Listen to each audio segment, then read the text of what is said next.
Well, hello there, and welcome back to my channel, Tech Bites with Ash. I'm Ashu Bhatia, a consultant, an author, and a practitioner of all practical insights for making informed decisions on your technology investments. Today, I wanted to cover a topic on which I get a lot of questions. Chief Digital Officer, Chief Information Officer, Chief Technology Officer, Chief Data Officer. Why so many titles? What's going on with companies aligned so differently to build those capabilities that are anyway needed? How are companies looking at these roles? Is this just an alphabet soup of leadership titles? What do these guys really do? How can we really align to kind of grow in with these roles? I thought about it for a moment, and I'm like, if you really want to get to know about this, let's step into the kitchen. No, like really the kitchen, as in a restaurant. When you walk into a restaurant, you walk in, the first impression are the lighting, the atmosphere, the music. You go and grab a table if the customer service is decent. You look at the menu, you order some food.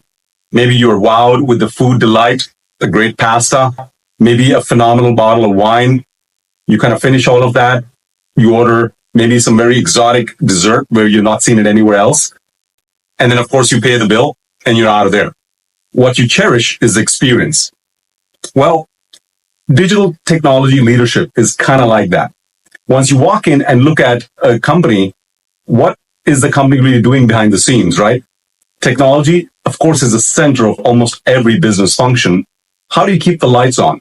Email servers, telephony, everything that needs to be running up in the light is absolutely there. Those are some of the things that the CIOs are concerned with. They make sure that they have invested in the right systems, whether it's on-prem, within their company, on cloud, elsewhere, that things are running and business is executing. So that's mostly the charter of a CIO.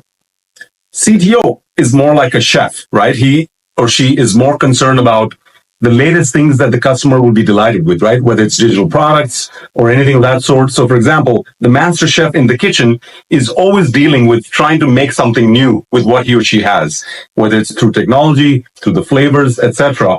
So a lot of R&D budget, a lot of things that go into trying to experiment with cutting edge or emerging tech, really create that customer experience and or really enable that employee experience.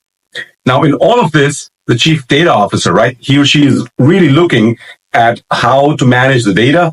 How can you define it? Is it truly an enterprise asset, or is it just a tech-driven piece of, entity that needs to be managed? Depending on that, they're either reporting to the CIO, CFO, sometimes even the COO.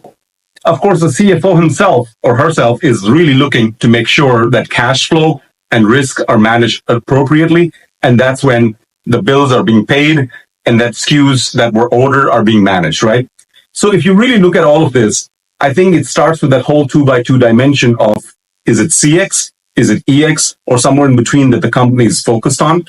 How do they really treat some of their capabilities, their assets, and how they want to leverage that to create some competitive advantage, even if they have, depending on the size, the industry, and the way they play. So the thing to think about this is that when you walk into an organization, they're kind of aligned differently depending on a traditional business, depending on a tech-driven business. But the key is, what are they truly building? How are they collaborating? And what is coming out of it so that they can provide their consumers the right experience?